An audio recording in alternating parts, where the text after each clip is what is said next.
언제나 신실하신 우리 주님의 은혜와 사랑이 오늘 이 예배 자리 그리고 페이스북 라이브를 통해서 예배 함께 계신 모든 분들에게 같이 하시길 빕니다.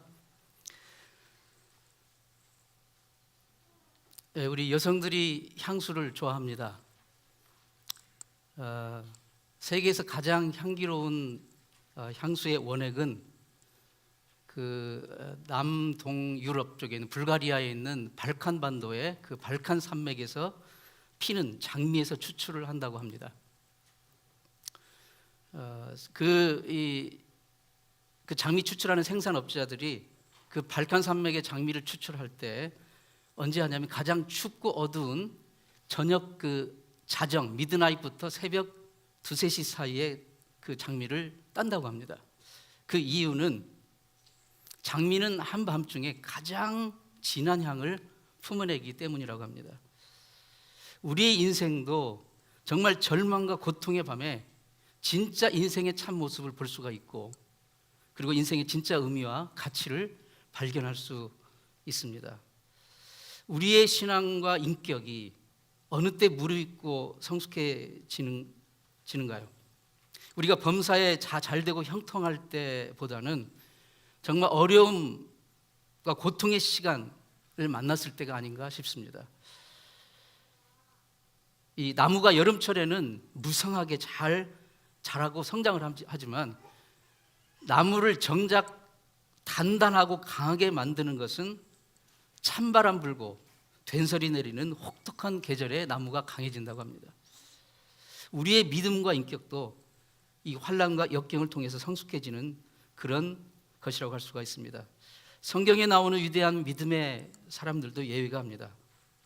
그들도 환난과 그 고통의 혹독한 시간을 통과하면서 연단을 받고 위대한 믿음의 사람들이 되었습니다. 다윗은 정말 파란만장한 인생을 살았죠. 평범한 시골 가정의 막내 아들로 태어나서 목동 일을 하다가 이스라엘 역사상 전무후무한 위대한 왕이 된 입지전적인 인물입니다. 성경의 한 가운데를 펴면 어디가 나오죠? 시편이 나오죠. 성경의 한 가운데 시편이 있습니다. 그리고 시편은 또 성경에서 가장 많은 장수를 가지고 있죠. 150편으로 되어 있죠. 하나님을 섬기는 기쁨과 감사를 노래한 신앙시, 우리 제자훈련 할 때 외우는 성경 목록에 그 구분표에 나오는데, 하나님을 섬기는 기쁨과 감사를 노래하는 신앙의 시입니다. 하나님의 은혜와 사랑을 아름다운 시로 표현한 시집이죠. 이 시편은 아까 150편으로 되어 있는데 그 중에 절반에 해당되는 73편에 가까운 그 시를 다윗이 썼다고 전해집니다. 그런데 그 다윗이 쓴 그 시편의 그 대부분은 그 인생에서 정말 그 평안하고 잘되고 호화로운 그런 시기에 쓴 것은 거의 없고, 거의 다 대부분이 정말 깊은 절망과 처절한 고난과 고통의 시간에 썼다고 전해지고 있습니다.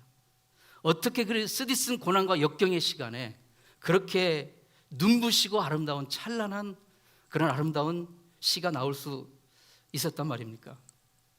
오늘 본문이 그 질문에 대한 답을 보여주고 있습니다. 첫 번째로 본문 1절 말씀 보면, 나의 힘이 되신 여호와여, 내가 주를 사랑합니다. 내가 환난을 당하나 기쁜 일을 당하나 가난하게 되거나 부하게 되거나 높아지거나 낮아져도 그 어떤 경우에도 나에게 궁극적인 힘을 주시는 분은 하나님이십니다 라는 고백이에요. 다윗은 그 어떤 환경 가운데서도 하나님이 나의 힘의 근원이 되신다는 그 믿음을 온전히 붙들었던 것입니다. 이게 듣기는 멋진 말 같고 말하기는 쉬워도 이런 삶을 살기는 사실 어려운 것이죠. 어떤 환경 가운데서도 하나님이 나의 힘이라고 고백하는 그 믿음이 바로 다윗의 인생을 그토록 어렵고 고난과 고통의 삶 가운데서도 이 아름다운 시를 쓸 수 있는 그런 인생을 살게 해주셨는지를 보여주는 열쇠라고 할 수 있습니다. 하나님을 자신의 힘의 원천으로 모시고 사는 사람은 사실은 정말 이 세상이 감당치 못하는 사람입니다. 왜냐하면 하나님은 힘과 지혜와 생명에 있어서 무궁무진하시기 때문입니다. 이 비밀을 역시 깨달은 사도 바울도 고린도후서 4장 8절 9절에서 이렇게 고백합니다. 우리가 사방으로 우겨쌈을 당하여도 쌓이지 아니하며 답답한 일을 당하여도 낙심하지 아니하며 박해를 받아도 버림받지 아니하며 거꾸리트림을 당하여도 망하지 아니하고. 세상은 나를 무너뜨리고 밀치고 거꾸러뜨리고 우겨싸고 답답한 일을 나에게 가져오고, 그런데 그에게는 그 모든 것을 이겨낼 수 있는, 극복할 수 있는 궁극적인 힘의 원천이 있는 게 바로 그게 하나님이시기 때문인 것을 그는 깨달았기 때문입니다. 이렇게 고백할 수 있는 유일한 근거는 나에게 힘 주시는 분은 하나님이시라는 믿음 때문이었습니다. 여러분은 인생 사실 때 어떤 힘을 가지고 어떤 힘을 믿고 살아가고 계십니까? 우리가 이 세상을 살아가는데 사용하고 있는 힘, 필요한 힘을 세 가지 측면에서 한번 생각해 본다면, 첫째로는 우리 육체적인 힘이 있어요. 육신적인 힘이 있어요. 육신의 그 힘이 있어야 됩니다. 건강이 있어야죠. 잘 먹고 열심히 운동하고 건강을 잘 유지해야 됩니다. 이 육신의 힘이 필요합니다. 요즘에는 막 날씬하고 살이 없고 빼빼한 체형을 선호하죠. 일단 살찐 사람은 일단 조금 이렇게 낮춰봅니다. 잘못된 세상이죠. 예. 비정상이에요. 비정상이에요. 하지만 육신의 힘이 필요합니다. 예. 정말 건강해야 돼요. 두 번째로 이 세상 사람한테 필요한 힘이 성취의 힘입니다. 이 세상 사람은 성취의 힘이 있는데, 이 성취의 힘 속에는 공부를 해서 얻는 지식의 힘이 있고요, 그 다음에 우리가 인생을 살면서 경험하는 그 경험에서 나오는 힘이 있어요. 그리고 인간관계에서 얻어지는 그 힘이, 인간관계의 힘이 있고요, 그 다음에 돈을 벌어서 얻는 물질의 힘이 있어요. 이러한 힘들이 우리가 살면서 필요합니다. 그런데 이 두 가지 힘, 육신적인 힘과 그 다음에 이 성취의 힘은 우리가 세상에서 정말 결단하고 열심히 노력하면 어느 정도 얻을 수 있어요. 그러나 아무리 노력해도, 아무리 애를 써도 이 세상에서 얻을 수 없는 힘이 있습니다. 그것은 바로 영적인 힘입니다. 이 힘은 하늘로부터 하나님이 부어주시는 힘입니다. 바로 나의 힘이 되신 여호와여, 내가 주님을 사랑합니다 라고 고백하는 믿음 위에 부어지는 그 힘입니다.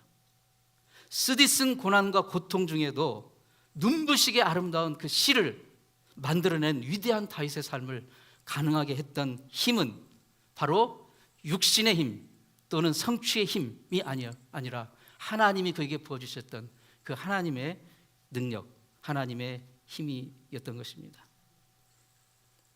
천문학자들에 의하면 이 우주에 최소한 수천억 개의 은하계가 있다고 합니다. 그리고 각각의 은하계에 수천억 개의 별들이 또 있다고 하죠. 그런데 하나님은 이사야 선지자를 통해서 이렇게 말씀하십니다. 이사야 40장 26절에 너희는 눈을 들어 누가 이 모든 것을 창조하였나 보라. 과학자들은 그렇게 수많은 그 우주 속의 은하계와 별들을 보지만 그것을 누가 만들었냐 이게. 하나님은 그것을 하나님이 만드셨다고 선포합니다. 보라, 주께서는 수요대로 만상을 이끌어내시고 각각 그 이름을 부르시라니 그의 권세가 크고 그의 능력이 강함으로 하나도 빠짐이 없느니라. 하나님은 수많은 별들을 만드시고 하나도 빠짐없이 각각 이름을 지어 부르십니다. 그런 하나님이, 그 전능하신 하나님이 지금 저와 여러분을 각각 기억하시고 이름 부르시고 붙들고 계심을 믿을 수 있기를 바랍니다. 그 하나님이 우리의 힘의 원천이 되십니다. 지금 여러분은 어떤 힘을 의지하고 이 어려운 세상 살아가고 있는지요? 육신의 힘만 믿고 사는 그런 인생은 아닙니까? 우리 육신은 옷과 같아요. 옷을 처음 사면 어떻습니까? 정말 그 싱싱하고 산뜻하고 이쁘고 보기 좋잖아요. 그렇죠? 그런데 시간이 가면 어때요? 옷이 점점 세월이 흐르고 시간이 가면 낡아집니다. 여기저기 구멍이 숭숭 뚫립니다. 구부러집니다. 쭈그러듭니다. 팽팽함은 사라지고 그리고 힘이 빠집니다. 금방 피곤해집니다. 그리고 마침내 주저앉게 되는 것이 우리 육신이에요. 육신의 힘만 가지고 살아가면 결국은 그 끝은 좌절이고 실망입니다. 성취의 힘은 어떻습니까? 성취의 힘만 추구하며 살아가고 있지는 않습니까? 이 세상은 너무 빨리 변합니다. 너무 빨리 변해요. 그거 따라가기가 우리가 숨이 찹니다. 지식도 그렇습니다. 지식의 힘이 있는데 지식도 변해요. 죽을 때까지 배워야 합니다. 배움을 중단하면 금방 우리는 뒤처집니다. 인간관계의 힘은 어떻습니까? 사람의 관계는요, 좋을 때 좋을 뿐이에요. 사람은 언제든지 사람의 관계는 깨어집니다. 왜냐하면 우리는 변하기 때문에, 우리는 유한하고 연약하기 때문에 금방 실망을 줄 수밖에 없는 거예요. 인간관계만 매달려가지고 거기서 위로를 얻고자 하고 거기서 힘을 얻고자 한다면 반드시 실망하게 되어 있습니다. 물질의 힘은 어떻습니까? 얼만큼 돈을 벌어놔야 우리는 안심을 하고 안전하고 그리고 만족하고 행복할까요? 여러분 요즘 큰 뉴스 나신 거 아시죠? 실리콘밸리 은행 파산. IT 산업만 주 고객을 하고 스타트업 하는 IT 산업. 그러니까 이 지구상의 최고의 고객을 대상으로 하는 그런 특별한 파워풀한 수천억 대의 그 자산을 가진 은행이었어요. 그런데 그 은행이 무너지는 것이 48시간 안에 무너졌다니. 48시간 전에는 정상적인 거래와 정상적인 그 오퍼레이션을 했던 은행이래요. 근데 48시간 안에 갑자기 무너진 거예요. 물질의 힘, 성취의 힘은요, 어느 날 갑자기 안개처럼 사라지는 거예요. 거기만 매달리다 보면, 지금 보면 막 미국의 유명한 사람들이 그 은행에 투자하고 그 은행에 했다가 막 반토막이 났다고 하는 사람들이 많이 있잖아요.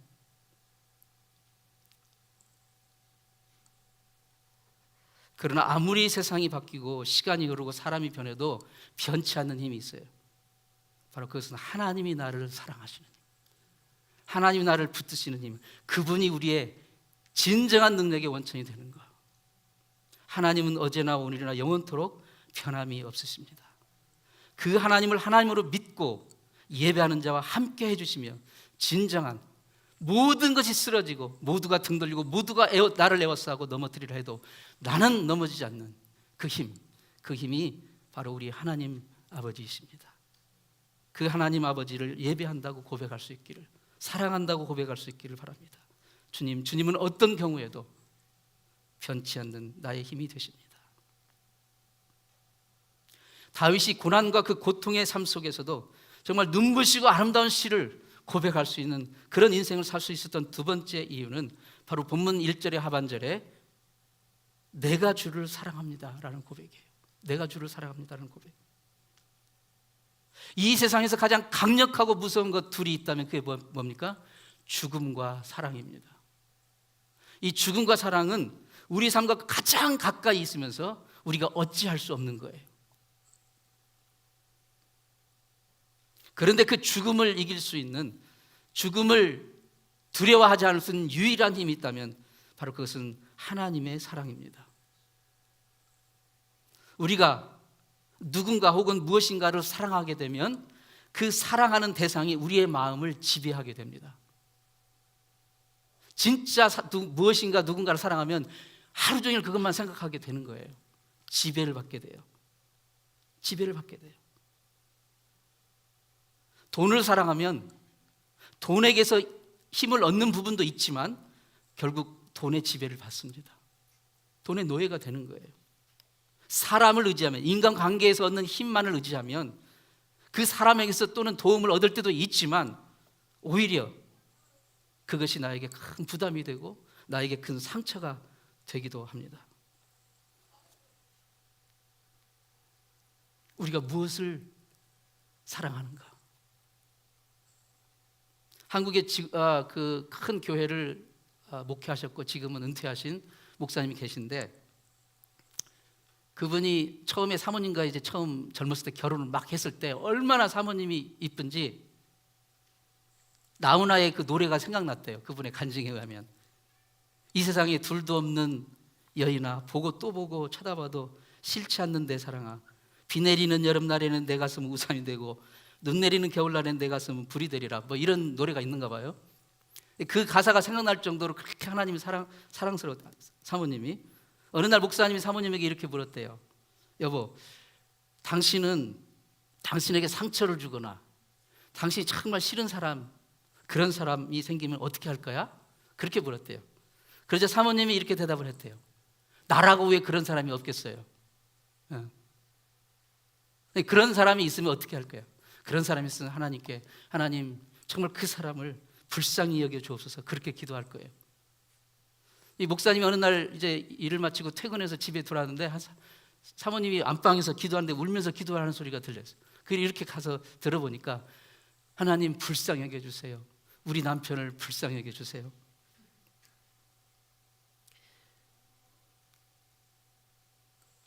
하나님의 사랑을 깨닫는 사람은 정말 하나님께 변함없는 힘을 얻습니다. 이 사랑은 절대로 실망시키지 않는 사랑입니다. 하나님의 사랑은 바로 나를, 저와 여러분을 죄와 영원한 형벌에서 구원하신 위대한 사랑입니다. 이 하나님의 사랑은 내가 세상의 힘, 즉 육신의 힘과 성취의 힘을 가지고 버티다 무너지는 그 순간에도 여전히 나를 붙들어 주시는 그 힘입니다. 그게 하나님의 사랑이에요. 이 사랑은 가장 감당하기 힘든 사람마저도 용납할 수 있게 하는 그런 위대한 능력입니다.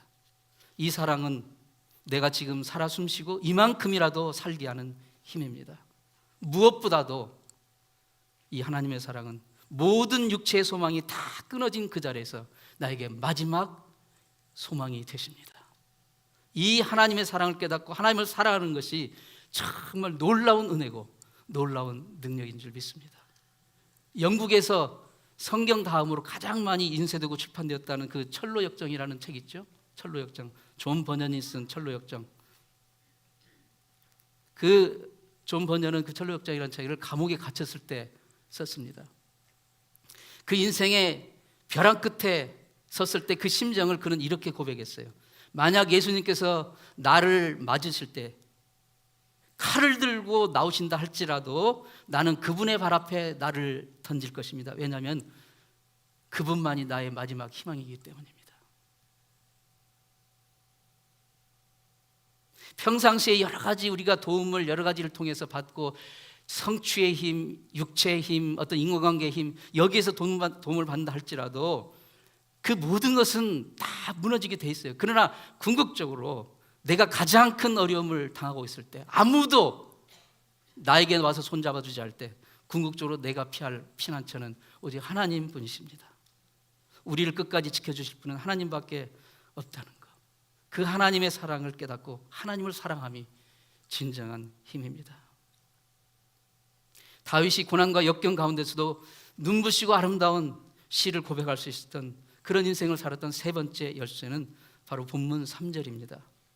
찬송받으실 여호와께 아뢰리니.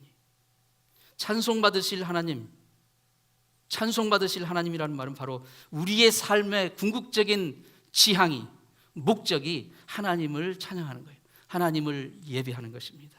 하나님께 영광을 돌리는 데 있습니다. 사도 바울도 이와 비슷한 고백을 했습니다. 빌립보서 1장 20절에 나의 간절한 기대와 소망을 따라 아무 일에든지 부끄러워하지 아니하고 지금도 전과 같이 온전히 담대하여 살든지 죽든지 내 몸에서 그리스도가 존귀하게 되려 하나니 이는 내게 사는 것이 그리스도니 죽는 것도 유익함이라. 즉 그 어떤 일이 있어도, 영광을 받든 부끄러움을 당하든 그 어떤 일이 있어도 내가 살든지 죽든지 내 몸에서 그리스도가 존귀 여김을, 하나님께 예배함을, 하나님께 영광 돌림을, 그게 그의 삶의 지향이 되었다는 거예요. 삶의 목적을 하나님을 예배에 두는 사람, 하나님의 영광에 두는 사람은 가장 가치 있는 삶을 사는 것입니다. 세상에서 성공하는 것을 영광으로 삼고 사는 인생, 돈을 영광으로 삼고 사는 인생, 지위와 명예를 영광으로 삼고 사는 인생은 자기가 그 추구했던 그 성공과 돈과 지위와 어떤 명예가 자기 곁을 떠날 때 자기 인생도 같이 무너지게 되는 것입니다. 지금으로부터 한 20여 년 전에 프랑스 파리에 버나드 루소라는 그 최고급 요리사가 있었대요. 그가 이제 프랑스 파리에 아주 유명한 최고급 식당을 여러 개 이렇게 가지고 있으면서 운영하면서 이제 광고를 하기를 우리는 꿈을 팝니다. 우리는 행복을 장사하는 사업가입니다. 이런 이 카피 문구로 막 그때 당시 센세이션을 일으켰던 사람이었는데 얼마나 그가 대단했냐면 프랑스 최고 훈장인 제가 불어를 모르기 때문에 발음은 좀 용서해 주세요. 레종도네르 뭐 이런 최고 훈장이 있대요. 프랑스 최고 훈장. 그걸 받은 사람이에요. 요리사가. 얼마나 대단했으면. 그의 식당 그 이름이 코테도르 뭐 이런 건데 프랑스 최고 명소로 뽑힌답니다. 한 접시에 그때 당시 20여 년 전에 한 65불 하는 개구리 뒷다리 이 에피타이저 요리가 최고급 인기였대요. 그래서 이 식당은 이제 매달마다 프랑스 식당 그 등급을 매기는데 항상 탑 별 3개짜리 3성 등급을 받는 식당이었어요. 그런데 지금부터 20년 전 23년 3월 지금이 3월이죠. 딱 20년 전에 그달 그 식당 평가가 무슨 일인지 별 2개로 떨어졌어요. 별 2개로 떨어졌어요. 이 사람이 그 다음날 월요일 날 자기 집에서 건철로 자살을 했어요. 그 사람에게 영광은 뭐예요? 개구리 뒷다리 요리였던 거예요. 그 사람의 영광은 자기 사업의 영광, 그게 그 인생의 영광이었던 거예요. 그걸 견딜 수 없는 거예요. 별 하나가 떨어진 것을 견딜 수가 없는 거예요. 여러분, 이 세상에서 하나님을 예배함이 아니라 하나님의 영광이 아닌 다른 것으로 영광을 추구하는 인생의 허무함을 표본적으로 보여주는 사례라고 할 수가 있습니다. 하나님의 영광을, 하나님을 예배함을 인생의 목적으로 삼고 사는 인생은 절대로 무너지지 않습니다. 왜냐하면 하나님의 영광은 절대 소멸되지 않기 때문입니다. 돈이 떠나도, 사람이 떠나도, 내 사업과 직장의 등급이 떨어져도 내 인생의 영광이 하나님을 찬양하고 예배하는 데 있는 사람은 하나님의 영광의 빛이 계속해서 찬란하게 비춥니다.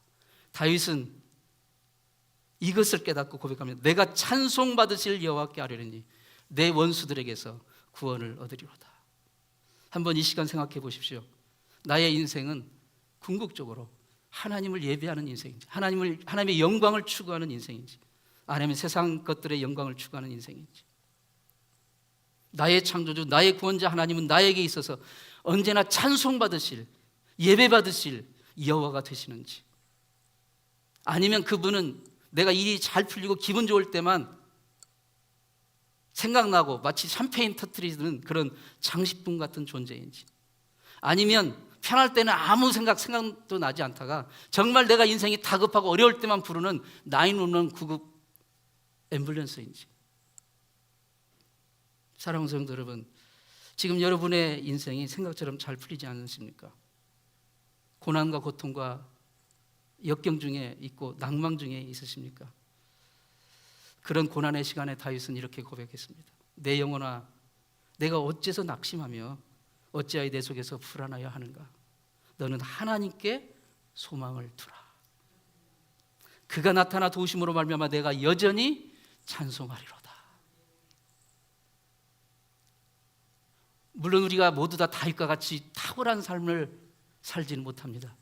그러나 오늘이라는 주어진 시간에서 여러분을 얽어매고 있는, 여러분을 족쇄 채우고 있는 것이 무엇인지는 모르겠지만 하나님께 영광을 두십시오. 하나님께 영광 돌리고 하나님을 예배하는 거기에 목적을 두십시오.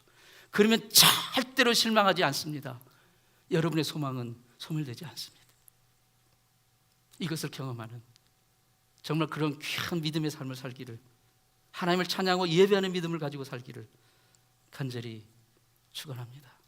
기도하겠습니다. 하나님 아버지, 죄 가운데 빠져 영원히 멸망받을 수밖에 없던 저희를 예수 그리스도 십자가의 공로로 대속하여 주신 그 사랑 감사합니다.